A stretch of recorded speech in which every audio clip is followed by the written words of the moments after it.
আজ দুপুরের মেনুতে বানিয়ে নিয়েছিলাম চাল কুমড়োর মুগমোহিনী ডাল। এটা কিন্তু খেতে দারুণ হয়, নিরামিষ দিনে একবার বানিয়ে দেখতে পারেন।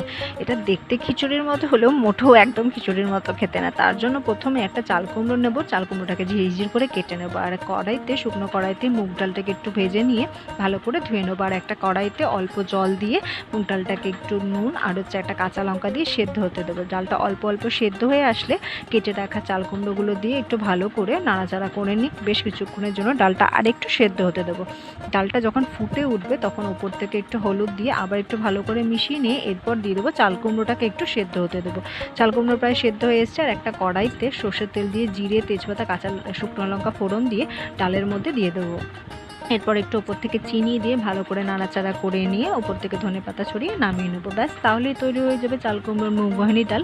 এটা কিন্তু খেতে দারুণ লাগে, নিরামিষ দিনে বা এমনি দিনেও এই ডালটা কিন্তু জাস্ট ফাটাফাটি লাগে।